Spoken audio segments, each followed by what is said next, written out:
how much difference is there between Hillary and Trump? That's a whole other matter.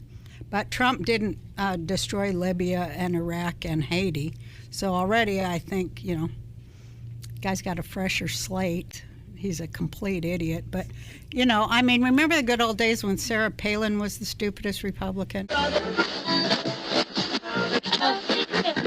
The Todd Shapiro Show. I've interviewed thousands of people, it seems like, in my career, but never have I interviewed somebody with a #1 sitcom in the world who was ran for president and was a star of a Comedy Central roast, which, despite Justin Bieber being a star of a Comedy Central roast, that makes them a legend. Welcome, and we're so grateful for your time, Roseanne Barr. How are you? I'm fine. Thank you for having me.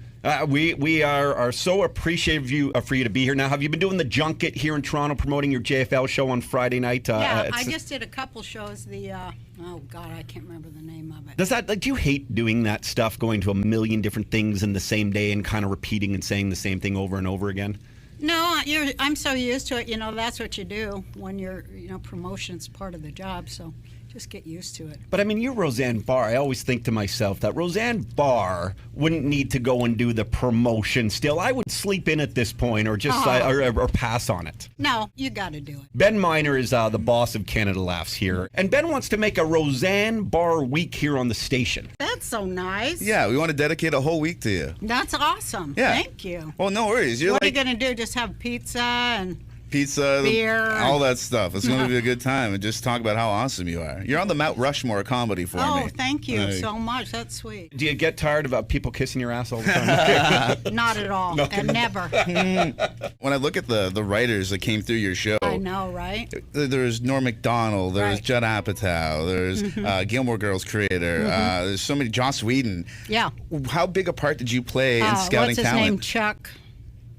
The one that's Lorre. got all the... Yeah. Oh, Chuck Lorre, that's right. Yeah. Oh, my goodness. Yeah, all of them. So did you scout these people out personally? I was presented with a lot of people from people who already were writing on the show. I had friends, so that's kind of how I met most of them.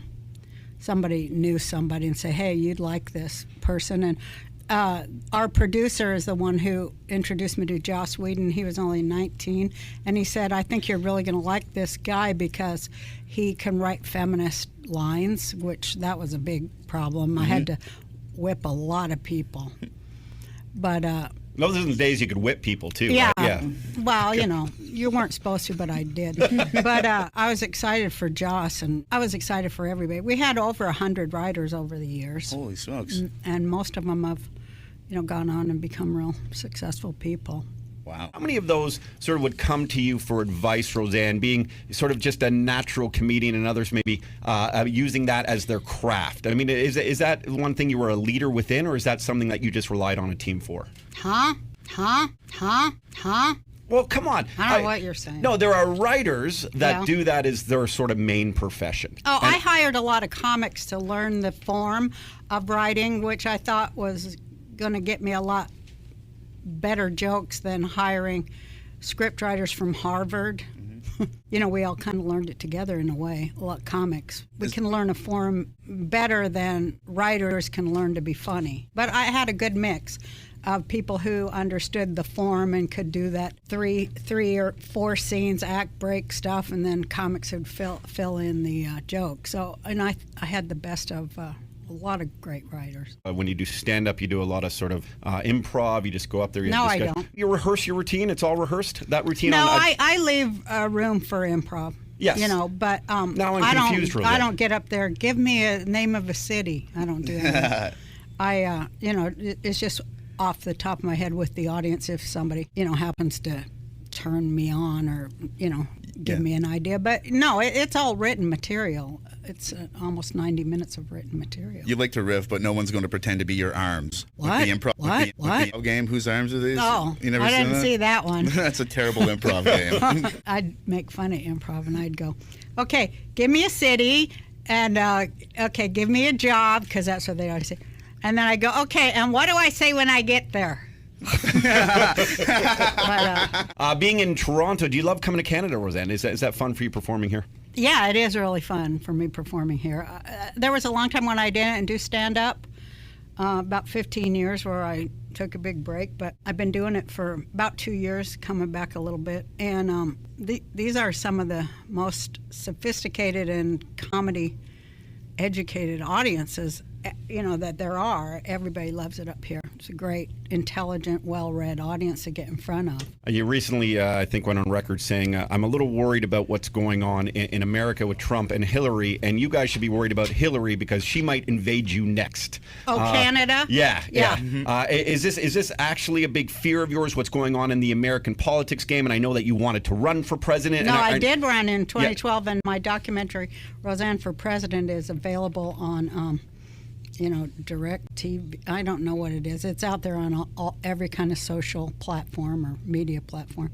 But yeah, I filmed it. And what did you ask me? Well, I asked you if you're worried for us Canadians. Are you actually genuinely afraid? Because Hillary will invade you? Yeah. Well, I thought that was kind of a joke. And then I was reading, because, sometimes I'm really stupid. Did you know that the War of 1812, America did invade Canada?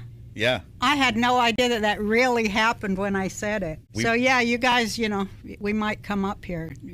You might need to look out. I think we'll go to Cuba first. But are you frightened, though, really, with what's going on? You said you would prefer Trump over Hillary. No, I didn't say that. You didn't say that? Then why is that written? Fuck those guys. Because they're just friggin' morons. I said if Trump did win, we would be lucky, because that would mean Hillary didn't already own the White House, which, of course, she does. Mm-hmm. She has the receipt, and, she's definitely going to win. How much difference is there between Hillary and Trump? That's a whole other matter. But Trump didn't destroy Libya and Iraq and Haiti. So already I think, guy's got a fresher slate. He's a complete idiot. But, remember the good old days when Sarah Palin was the stupidest Republican? Yeah. But Hillary, I like her because she'd give you the shirt off somebody else's back in a minute. What do you think of our leader, Justin Trudeau? I think he's, I don't know if I can get out of this country if I say what I think. Oh, you can get out of the country. We'll make sure of that. Well, I think he's a cyborg. How so? He's half robot. Mm-hmm. They're all kind of half robot, like they were all concocted in some sort of a CIA factory, all the leaders of the world, because they're like not human. I don't know, that's why I ran, but they're not human. Yeah. I don't know what the hell they are. Well, they're like shapeshifters or lizards or whatever, and it's reptiles. High-powered mutants. And I think when we say people aren't human beings, I actually think what happens is they lose touch of all emotion. They lose touch of all empathy and compassion. I don't think they ever had any, particularly if they were a lawyer, which lawyers have no compassion or empathy. Everyone knows that. Now I'm being facetious, but they're kind of just a bunch of assholes, and those are the ones that end up running countries. Lawyers who are like all about how can we screw somebody over by, manipulating this law to serve us against them.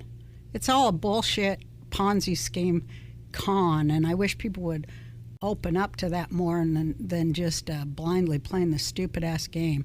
That's why they should have voted for me in 2012. Well, Trump took some of your tactics, right, in paying for his own campaign. He did. And so did Bernie. Bernie is fucking walking down the street with I go, this guy's fucking ripping off my material. Absolutely. But everyone loves Bernie. I ask wherever I go, who do you like? And that's still the guy that everybody likes, or in the audience. But I have a feeling that people cheer for Bernie and Hillary, but they really like Trump. But that's like, you can't say it. There's a lot of that. Mm-hmm. It's like, don't say you like him. Well, that's why polls are anonymous. So, Right. For those people who will say maybe towards their friends or in the workplace that they wouldn't vote for him, I think there will be a lot of people in this very frightening time. And again, I'm not endorsing it or condoning it, but that will probably vote Trump. I do too. Back to Bernie Sanders, Roseanne Barr, who, by the way, is here for JFL 42, JFL42.com or RoseanneWorld.com for Bernie's here. Bernie's here doing a set. No. I'm doing the radio reminder stuff about your tickets, but for Bernie Sanders, I was really pissed off, and I wanted to ask you, when he endorsed Hillary, was he not completely fucking hypocritical of everything? People say that they met with him and he came out looking ashen, and then he, come on, it's like you're gonna, I think that he had no choice. But wouldn't you rather go down on a sinking ship as the captain, knowing that you stood for what you believed in? Well, that bothered me too, I have to say. But you never know what they say to people or what what they say. Hey, if you don't, was he threatened? I don't know. People say he was threatened. But that's how those big parties work. I mean, come on, they run on graft and blackmail and violence and everything else. That's how you get to be in power. So, he probably just did what he had to do. But he's still out there saying stuff, which is good. But, yeah, I kind of was bummed. I was bummed that his supporters started, taking up for her immediately after. And I think what I was most angry at is that he took money from his supporters. Mm-hmm. So when he switched completely his he sort of gave mentality. it to Hillary. Yeah, that's why I think they let him run. I think that's why the Dems let him run it all, because they knew, well, nobody's going to give her much money, so we'll use him. And see, that's how they do it. Back to the Ponzi It's not scheme. like your vote matters, for Christ's fucking sake. Do you think that Trump and Clinton are buddies and that he's trying to help her get into office? I did. I thought he was playing the heel, like in wrestling, making her look good. But I think something happened. Mm-hmm. I think that WikiLeaks threw it all out of balance. No doubt. Now I think, for a while I thought, oh, he doesn't want to win with the crazy shit he says. But now it seems like he does. I don't know. Seems like she doesn't want to win now. Yeah, right. But Nobody they wants both it. work, come on, the president, no matter what party, they all work for Wall Street. So it's not like it's really going to be a big difference. No. It's like the money party with two, I called it the duopolistic fundraising arm of the military-industrial complex. Hang on. That's what it is. Yeah. You know what's cool? I'm going to get assassinated. We don't have enough listeners for that. It's okay. Thank God.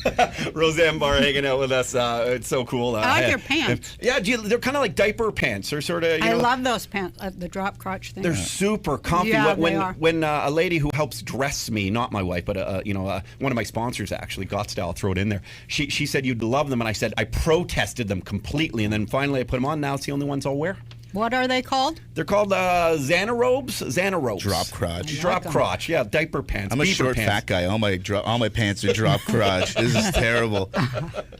My pants would be shorts on you. This is awful. I couldn't sleep last night, Roseanne. I was so excited to chat with you. I literally had to take melatonin to fall asleep. It was like Christmas Eve for me. Did that work? Yeah, it worked. It eventually worked. I eventually fell asleep, but this is just such a thrill. Like, this is nuts, right? It's like the person on the money's right across from us right now. Like, thanks. You're a gigantic. You're just everything you've done, everything you've accomplished. Is there anything that stands up as the number one thing for you? Is it the sitcom? Is it anything else? The national president? Well, of course, the sitcom. Mm-hmm. But, the sitcom came because of my stand-up. And so if I was going to say the most exciting minute in my life was coming off the stage at the Comedy Store and seeing I didn't know who the guy was, but he came up and handed me a card, and he goes, Roseanne, I love you. And I wasn't from L.A. I was only in there. I dropped in one night. And so I'm like, oh, great move, because I always would be like, that's my shtick. But I looked at the card, and it was The Tonight Show, and it was when Johnny Carson was the host, and he, of course, was my idol, and oh my God, that was the most exciting. That was the number one. And then doing it and meeting Johnny and doing the Tonight Show, there's still nothing. Well, some things, I've had a lot of, I won the Peabody and Emmy and Comedy Awards after Comedy Award. Humanitas Awards, the Jack Benny Award, the Lucille Ball Comedy Award.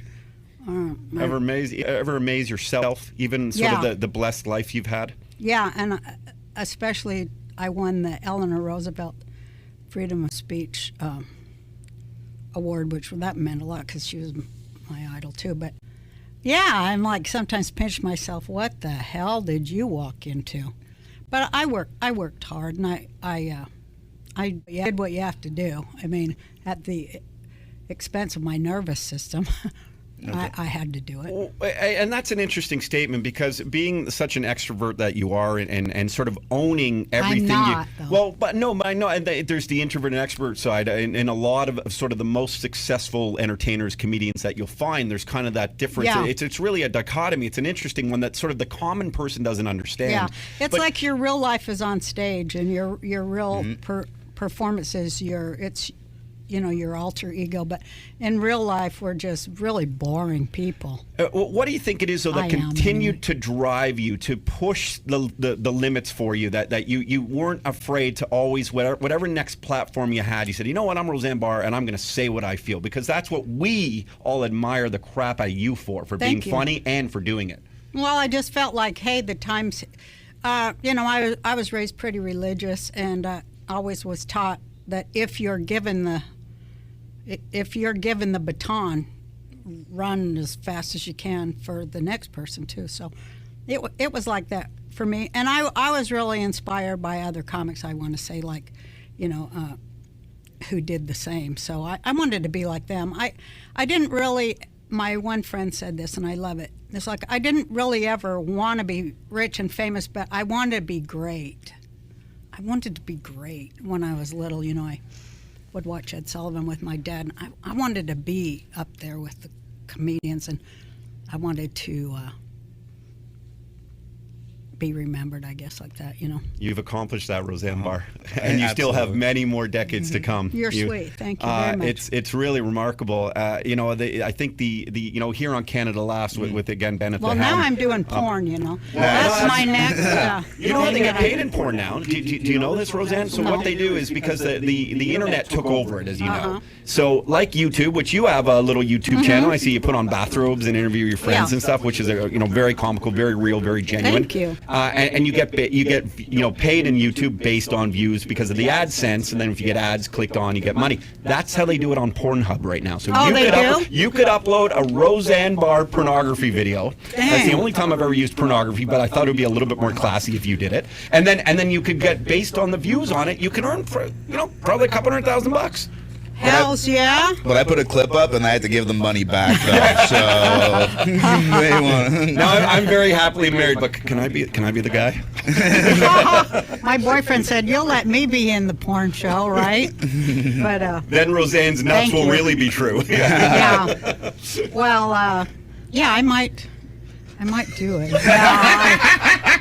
No, I can't stand touching people. I have phobias about touching people. Well, if it does so that happen- would be too weird for porn, I think. If it does happen, I'd like to open for you. I It could was do fun this. being with you guys. Yeah, I could do this absolutely all day long. Yeah. People are so happy to see you on stage. So Thank you so much, and I'm happy to see them too. I'm so happy Thanks, right guys. now. cheers, Roseanne. Roseanne was here. We'll do a virtual hug after. From juvenile to gentleman, it's the Todd Shapiro Show on SiriusXM 168. Canada Laughs.